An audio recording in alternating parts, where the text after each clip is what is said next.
I'm a 30-year-old woman and I've been married to my husband, Eric, 31M, for 3 years now. We're expecting our first child and I'm currently 5 months pregnant. We decided to have my baby shower earlier than usual because I didn't want to wait until the 7th or 8th month. I'm really excited about becoming a mother, but recent events have cast a shadow over what should be a joyous time. Before I get into the current situation, let me give you some background on how Eric and I met. It's actually a pretty interesting story that involves trust from the very beginning. 4 years ago, I witnessed an incident where a girl was making false allegations against Eric's friend. I was at a local coffee shop when I overheard an argument between Eric's friend and this girl. She was accusing him of harassment, but I clearly saw that he hadn't done anything wrong. In fact, she was the one who had been bothering him, trying to get his attention despite his polite refusals. A few days later, Eric approached me at the same coffee shop. He introduced himself and explained that he was friends with the guy I had seen. He asked if I would be willing to testify about what I had witnessed. Without hesitation, I agreed because I knew his friend was innocent. I couldn't stand the thought of someone being falsely accused of such a serious allegation. That's how Eric and I first met. We exchanged numbers to stay in touch about the case, but we soon started talking about other things too. Our friendship grew quickly, and we found ourselves spending more and more time together. I remember one time we went hiking together, and Eric helped me overcome my fear of heights. We decided to tackle a trail that was known for its steep climbs and beautiful views. As we started ascending, I felt my palms getting sweaty and my heart racing. Eric noticed my discomfort and gently took my hand. He was so patient and understanding, encouraging me every step of the way.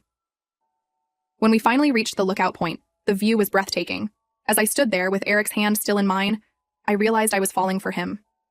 Another memorable moment was when we went to a food festival together. Eric has some severe food allergies, and I was so impressed by how carefully he navigated the different booths, always asking about ingredients. I found myself wanting to protect him and make sure he was safe. At one point, a vendor assured us their dish was allergen-free, but I noticed some cross-contamination happening at their station. I spoke up immediately, potentially saving Eric from a dangerous reaction. The gratitude in his eyes at that moment made my heart melt. As we spent more time together, our relationship naturally progressed. We shared so many interests, from our love of old movies to our passion for volunteering at the local animal shelter. Every moment with Eric felt right, like we were two puzzle pieces that fit perfectly together. Eric proposed to me 6 months after we met, during a picnic in the park where we had our first date. It wasn't an elaborate, over-the-top proposal, but it was perfect for us. He had packed all my favorite foods, including the cupcakes from the bakery where we had our first coffee together. As the sun was setting, he got down on one knee and asked me to spend the rest of my life with him. Of course, I said yes. Our wedding was beautiful, but it wasn't without its challenges. Eric's twin sister, Ashley, 31F, has never liked me. I'm not entirely sure why, but she's made it clear from the beginning that she doesn't approve of our relationship. At first, I thought it was just typical protective sister behavior, but as time went on, it became clear that her dislike ran deeper. Despite Ashley's feelings, Eric still chose to marry me. Ashley didn't want to attend the wedding, but she did for her brother's sake.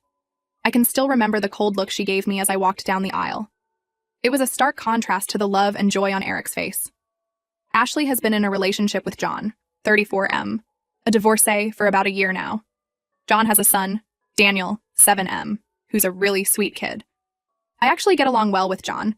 He's a gentleman and seems to understand things better than Ashley does. He's always polite and considerate, often acting as a buffer between Ashley and me at family gatherings. Now, here's where the current problem comes in. I was discussing preparations for my baby shower with Eric when Ashley called. She didn't ask, she demanded that we celebrate Daniel's 8th birthday during my baby shower.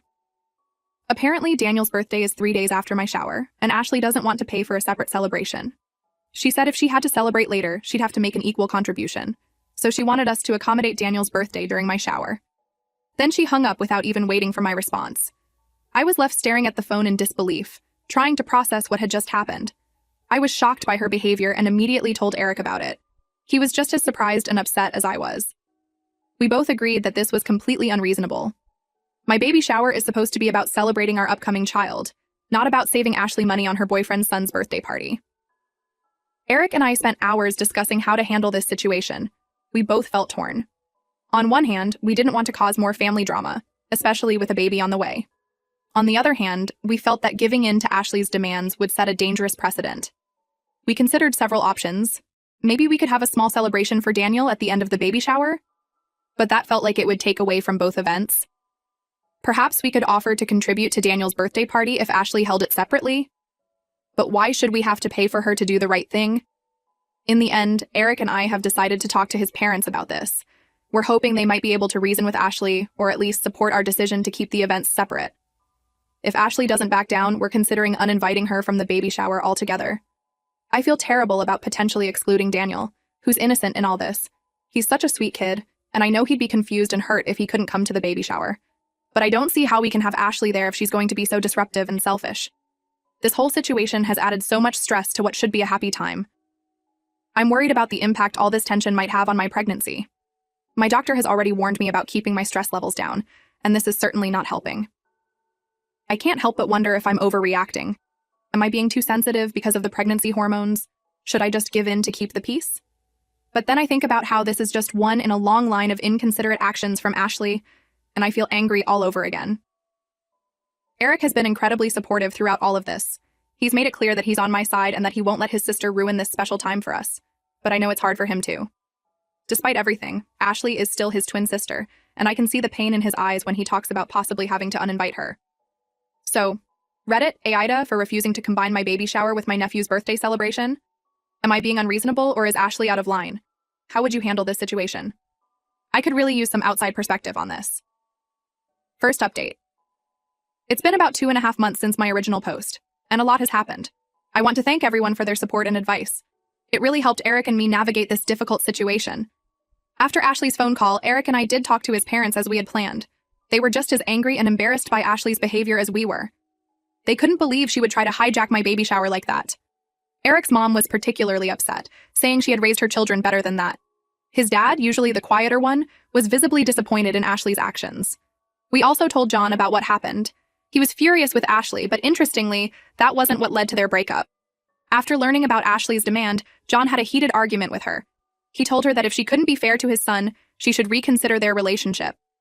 This made Ashley extremely angry, and she turned to alcohol to cope. One night, completely drunk, Ashley showed up at our apartment.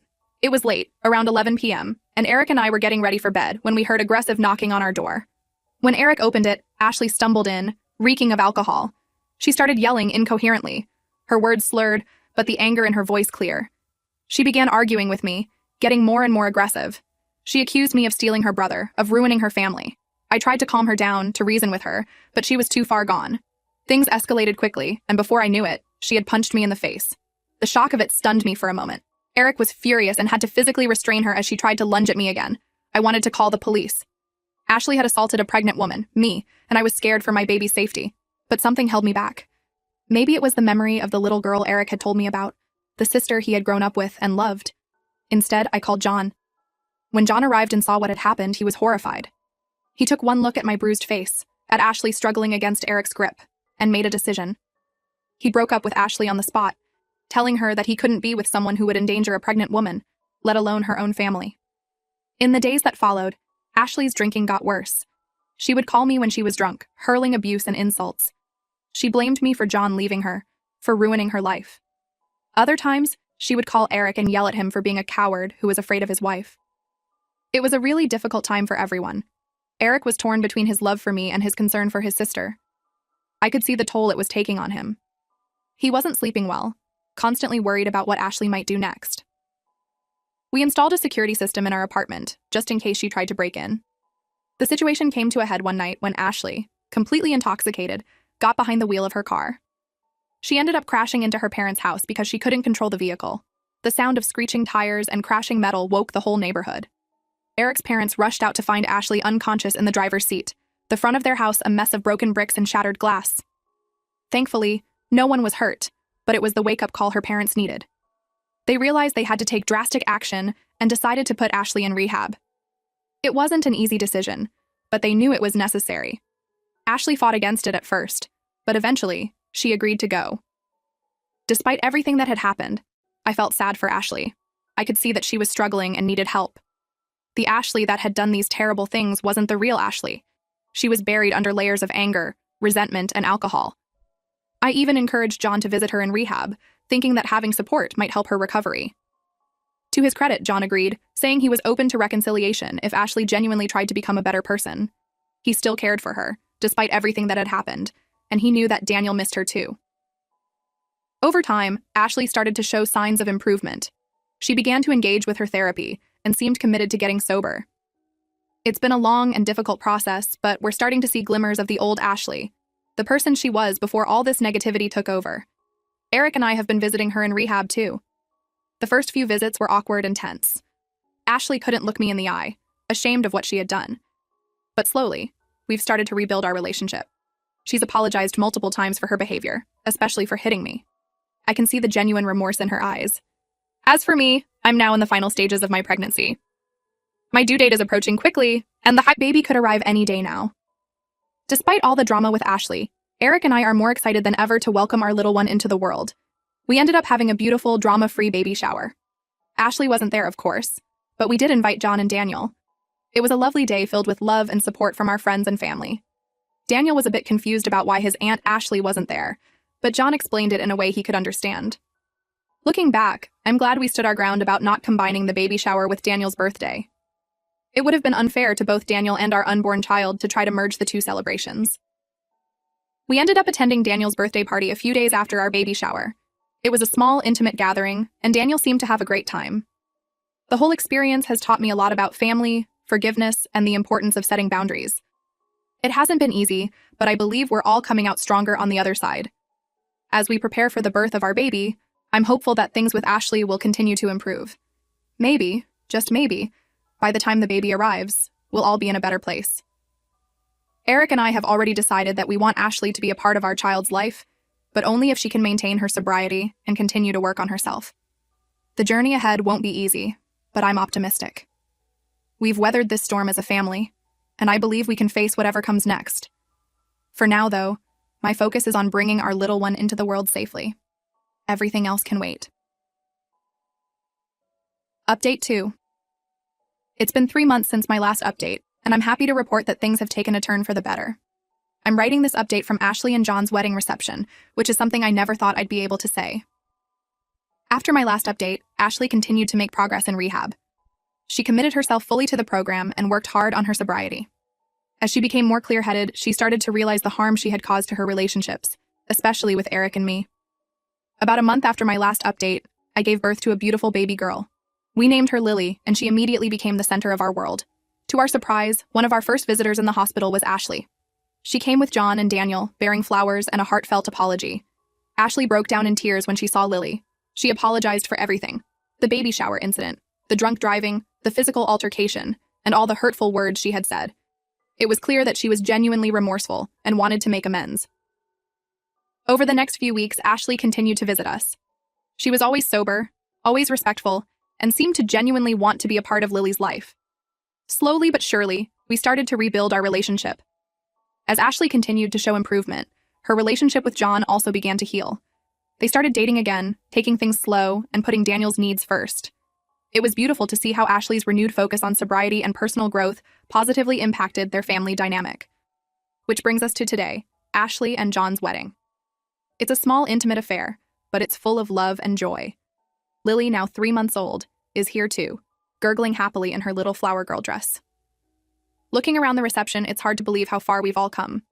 Eric and I are dancing with Lily in my arms. John and Ashley are sharing their first dance as a married couple, with Daniel beaming proudly at his dad and new stepmom. Our relationship with Ashley isn't perfect. We're still working through some things, and there's a lot of trust to rebuild. But we're in a much better place than we were 6 months ago. Ashley has been sober for 5 months now, and she's committed to staying that way. As I watch Ashley laugh with John and Daniel, I feel a sense of peace. Our family has been through a lot, but we've come out stronger on the other side. I'm grateful for the progress we've made and hopeful for what the future holds.